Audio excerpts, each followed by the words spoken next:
Welcome to Choice Classic Radio, where we bring to you the greatest old-time radio shows. Like us on Facebook, subscribe to us on YouTube, and thank you for donating at choiceclassicradio.com. Escape! Escape tonight to a raft in the South Pacific.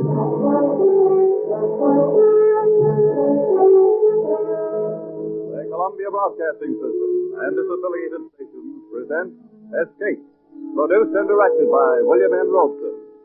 This, the last of the summer series, is The Fourth Man by John Russell.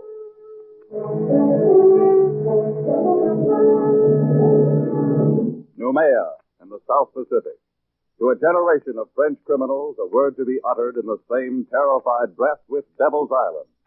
The penal colony at Noumea, where the cutthroats, garrotters, and sadists from the dregs of French society were sent to a living death.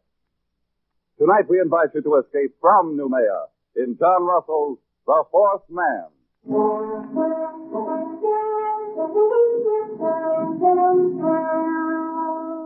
The raft stood to open sea.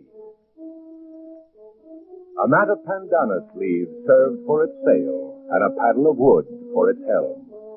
It was woven of reeds and bamboo sticks lashed upon triple rows of bladders, and it carried 4 men. 3 of them sat huddled together at the far end.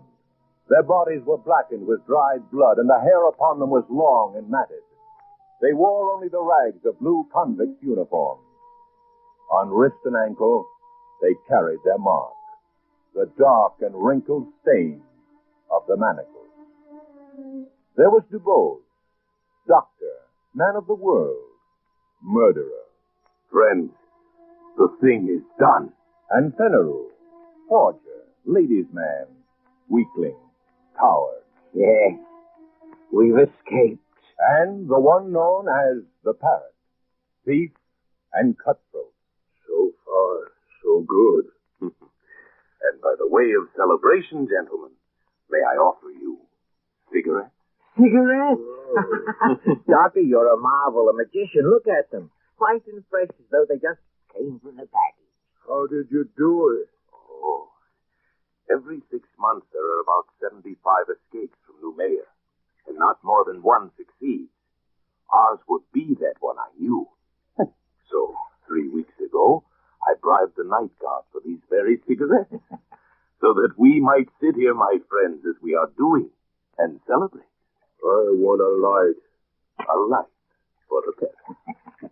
Our doctor's a wonder. He thinks of everything. He gives us cigarettes, matches, and our freedom.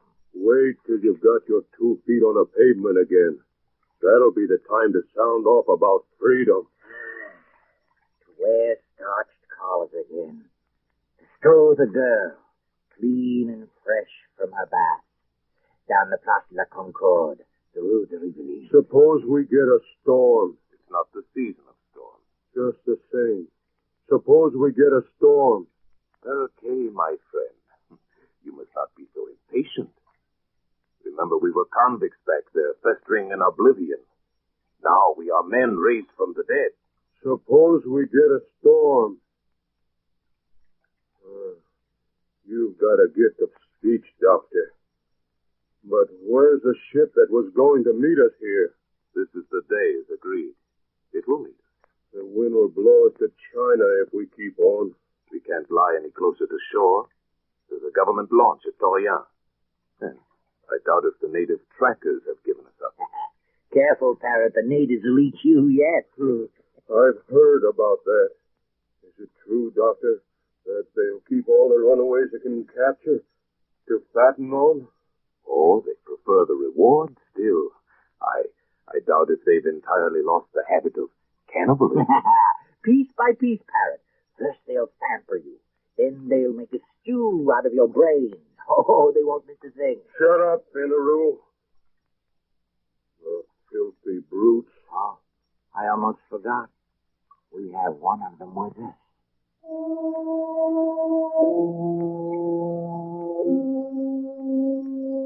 The fourth man was steering the raft. He sat crouched in the stern, his body glistening with spray. His huge, dark hands held the steering paddle. He was motionless, like an idol, his eyes fixed on the course ahead. The fourth man on the raft. You are looking at a Canuck, my friend. You will see nothing superior. No line of beauty to redeem the low angle of the forehead, the knobby joints of the body. Nature has stamped him with the mark of inferiority, and he has set the final seal himself with that twist of bark about his middle, that prong of pig ivory through his nose. Yes, but nonetheless, he's a man, and there is a price on our heads. He could be taken as where he likes. Calm yourself, Penaroo. This is a very simple animal, an infant, really. Does that mean he couldn't double-cross us? It does. He is bound by his duty. I made my bargain with his chief up the river, and this one is sent to deliver us on board our ship. That's the only interest he has in us. And he'll do it? He will. That is the nature of the native. I don't trust him, not for a minute. The brute. The animal. You! It's you I'm talking about. You dirty brute. Save your breath, Ferret. He speaks no language, only a few noises, a few signs. I don't feel right on the same raft with that. Well, burn yourselves up in the sun if you like, but me, I'm going to crawl under a mat and get some sleep. Yes, we should all sleep a little, conserve ourselves. And when we awake, our ship will be here. A saucy little topsail schooner, a mast standing out against the sky, and we'll be on our way to France. Yes, sleep, my friend.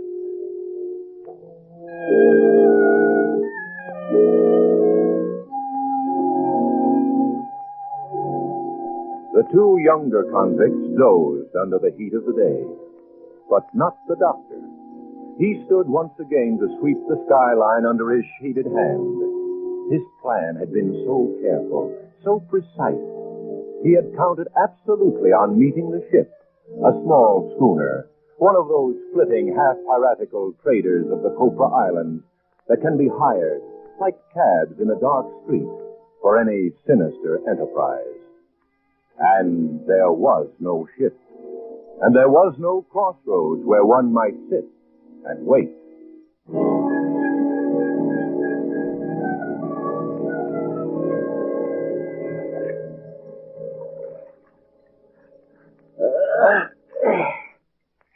Good morning, Doctor.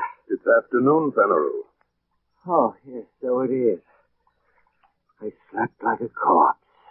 Hey, where's the ship, Doctor? It was going to be here when we woke up. It will be. I'm thirsty. I'm dying with thirst. So we all, Penaroo. Where's the flask? I'm roasted in the sun. You'll just have to roast some more. This crew is put on rations. What are you talking about? Where's that water? I have it here. So you have. Do you think it's yours? No. It's ours, Parrot. I want a drink, Doctor. Think a little, Parrot. We have to guard our supplies like reasonable men. We don't know how long we may be floating here. Oh, so that's how you talk now. You don't know how long. But you were sure enough when we started. I am still sure. The ship will come. She cannot stay for us in one spot. She'll be cruising to and fro until she intercepts us. And we must wait. That's good. Wait. And in the meantime, what? Fry here in this heat, our tongues hanging out, while you deal us out water drop by drop? Perhaps. No. A man doesn't live who can feed me with a spoon. Unless you would die very speedily, we must guard our water. We can only do our best with what we have. All right, Doctor. Do your best. Give me a drink. You may have your share, of course. But be warned. When it's gone, don't come to us, to Fenero and me. What's fair is fair. My drink. Very well.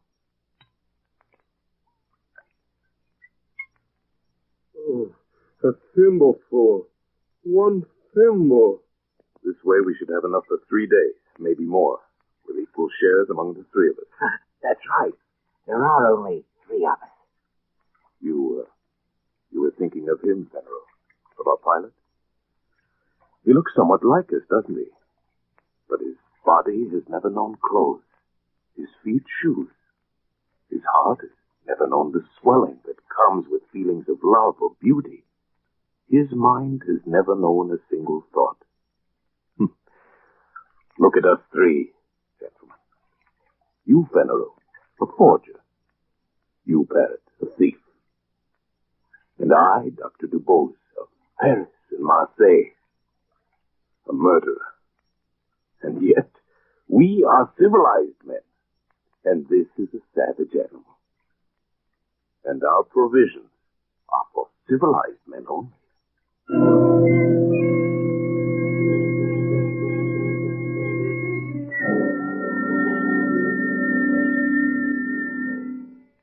The 3 men awoke to the second day on the raft. They looked and saw the far round horizon and the empty desert of the sea and their own long shadows that slipped slowly before them over its smooth, slow heaving. The land had sunk away from them in the night. The trap had been sprung. As the savage sun kindled upon them with the power of a burning glass, a calm fell.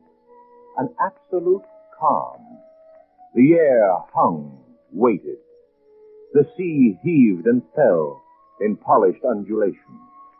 And the sun shone, driving in under their eyelids like white-hot splinters. They crawled to the shelter of their mats, gasping, shriveling. And the water, the world of water, was slack and thick as oil. Oh, how lonely it is. Dr. DeVos, Yes, Barrett? look around you. What do you mean? Go on, look around. What do you see? I see water, Barrett, and the horizon. Nothing else. Oh, don't you see a ship? A saucy little schooner? Those were your words. Well, where is it? Why don't you see it? It will come. Will it comfort us to be dead when it comes? You say that you count on your friends, but suppose they leave you to rot here. Leave Paris and me to rot here. That would be a joke, eh, Doctor? To wait for a ship that will never come? It will come. My friends will not fail me. Why? How do you know? How can you be so sure? There's a safety vault in Paris, full of papers to be opened at my death. Those papers contain confessions. Now, gentlemen, my friends will not fail me. Parrot, a moment ago, you asked me what I saw. Well, There was something I neglected. what's that? I see a Canuck on this raft with us. He does not join us. He does not look at us. He sits on his heels in the way of the native, with his arms hugging his knees. He sits at the stern, motionless under the shattering sun, gazing out into vacancy. Whenever I raise my eyes, I see nothing else. Only this Canuck. He seems to be enjoying himself quite well. I was thinking so myself. The cannibal. The savage. He does not seem to suffer. What's going on in his brain?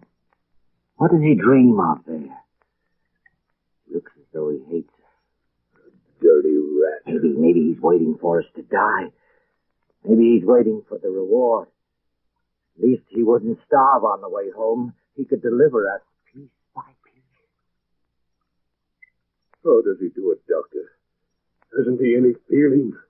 I've been wondering. It may be that his fibers are tougher. His nerves. But we've had water, and he hasn't. And his skin, moist and fresh. And his belly, fat as a football. Don't tell me this savage is thirsty. Is there any way he could steal our supplies? Certainly not. Suppose he has his own supplies. hidden. What? We'll see.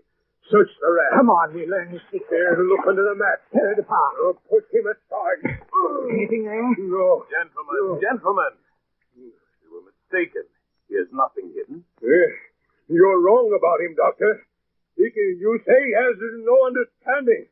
There's one thing he can understand. Pain! Pirate, not so much. Let him down. There. That'll teach you. Not so chipper now, are you? Not so happy with your luck. That'll make you feel... Well, Parrot, you feel better now, don't you? Superior. Come back, my friends. Come back under the mats. The glare of the sun is not so bad there. Oh, idiots. What's the matter with our parrot now? Idiots. Why do we look and look? The schooner can't help us now. If we're becalmed, then they are too. Is that true? Yes. We must hope for a breeze first. Well, then why didn't you tell us we trust you? Why do you keep on playing out the farce? You are wise, Doctor. You are very wise. Put down the knife, Parrot. You know things we don't, and you keep them to yourself. All right. But be careful. If you think you use your wisdom to get the best of us, be careful, Doctor, because I still have the knife.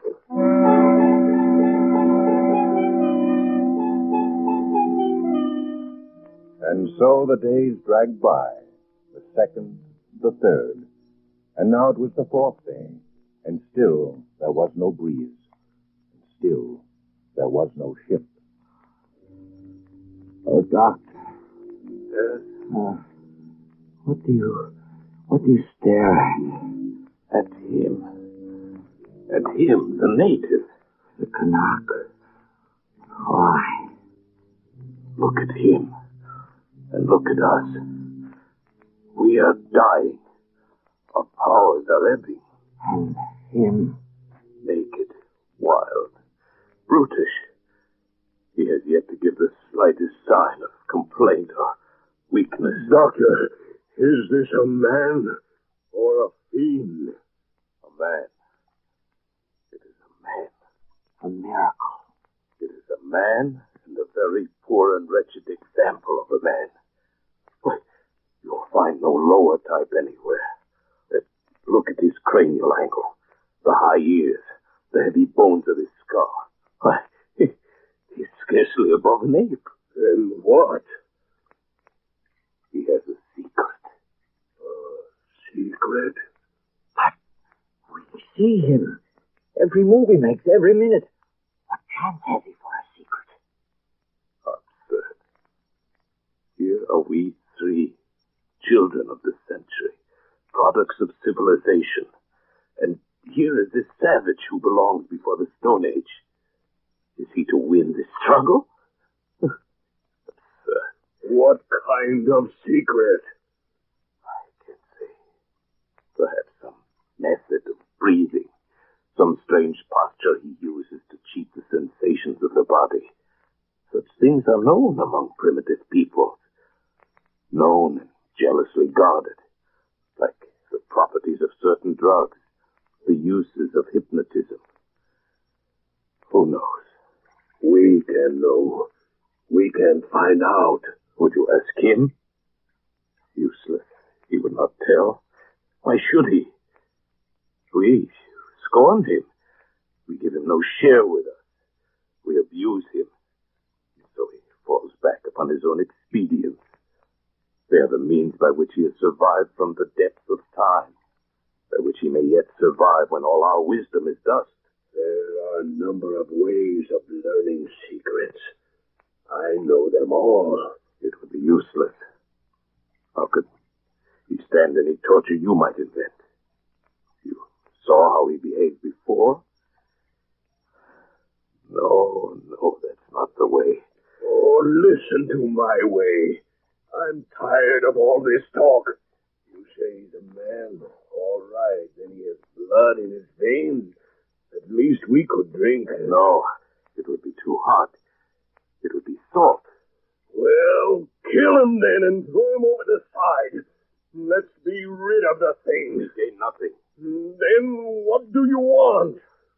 I want to beat him. That's what I want.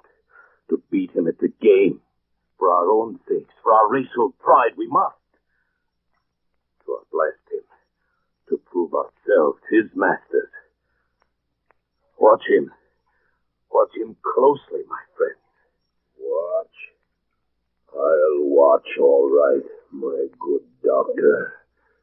I'm not sleeping anymore, and leave you alone with that bottle. The bottle.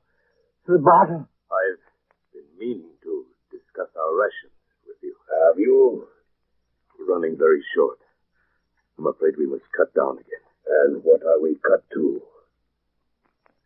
Half a thimbleful. No. We must keep our wits. I say no.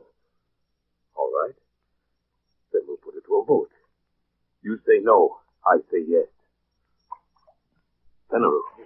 Yes, anything, but give me mine now. Then it's half a thimbleful. For Monsieur Fenneru.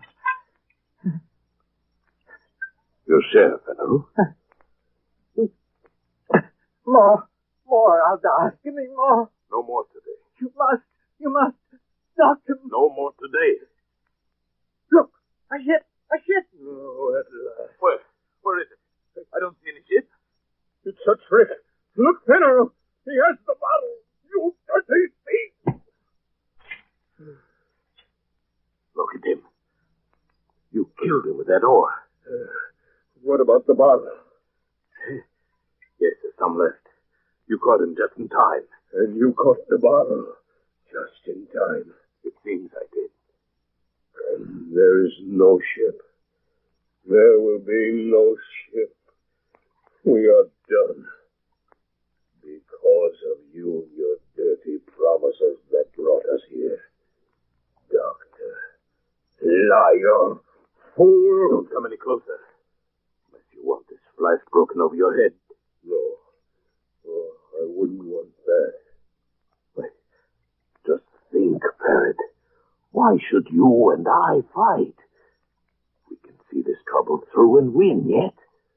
This calm can't last forever. Besides, there will be only two of us to divide the water now. Yes, that's true, isn't it? Fenneru kindly leaves us his share, an inheritance. All right. I'll take mine now. My share. Right now, if you please. Later, we'll see. So be it. Your share. Many thanks. And now, Fenneru's share. To me, please. As you say. And now, another good doctor. 3. That's enough, Parrot. No, doctor. It's not enough. Now I'll take the rest. Parrot! Stop. My arm. I'll kill you if you don't let go. Thank you. You see, I have manners, haven't I? And I have wisdom, too, because I fooled a very wise man. I toast you, Doctor. The best man wins. That was a bright idea of yours. The best...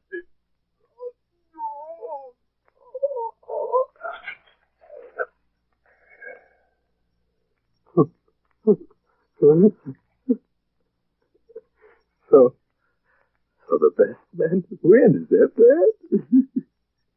You forgot I'm a doctor, didn't you? You forgot that a man cannot go without water for 4 days. then drink his fill and live through it, huh? Go on, Parrot. Gasp out your worthless life while I laugh. Yes, the best man always wins, Parrot. The best man.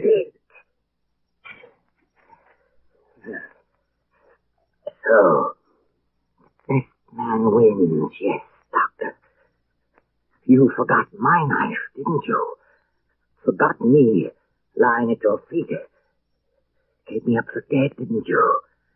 But now it is I, Penaroo, who will outlast the two of you. Yes, my good Doctor. The best man always wins. Penaroo, you fool. The water, it's running out. Hey.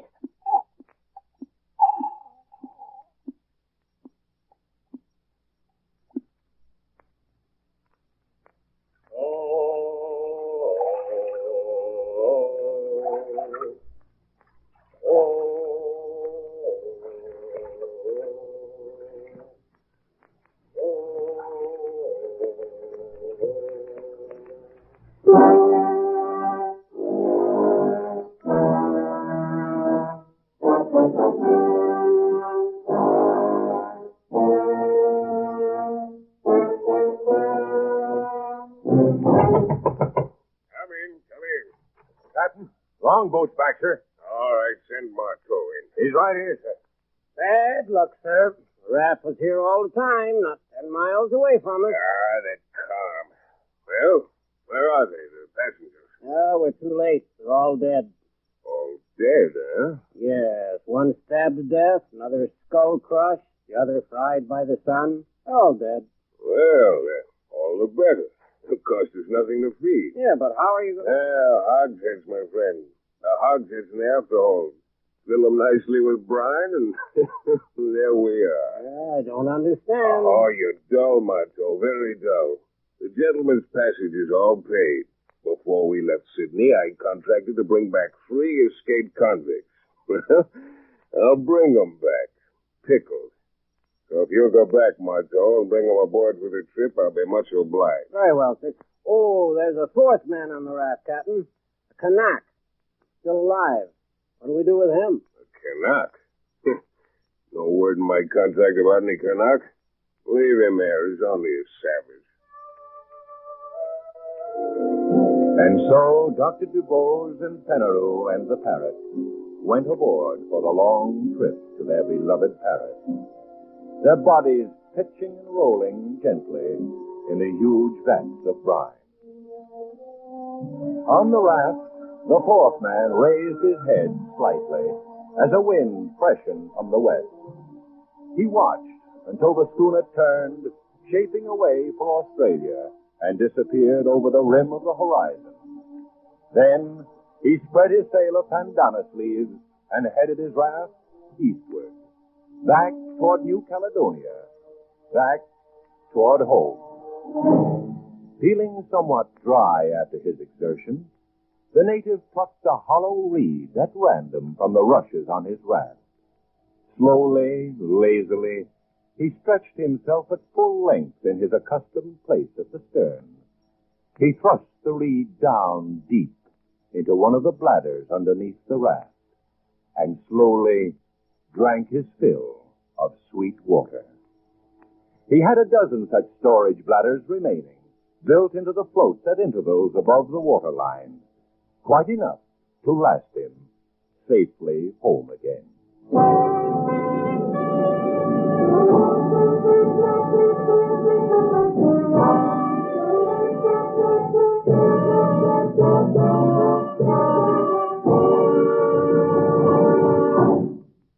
Escape is produced and directed by William N. Robeson. The 4th Man by John Russell was adapted for radio by Irving Robert, with Paul Frees as Dr. DuBose, Joe Kearns as Penaroo, and Nestor Piva as Parrot. Bill Johnstone narrated. The special musical score was conceived and conducted by Cy Pure. Escape is then presented by the Columbia Broadcasting System and its affiliated stations.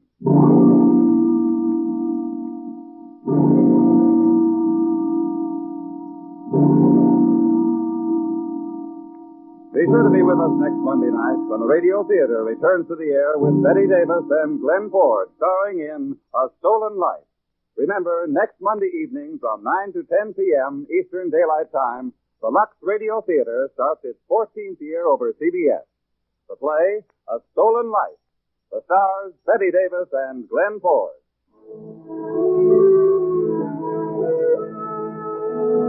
This is CBS, the Columbia Broadcasting System.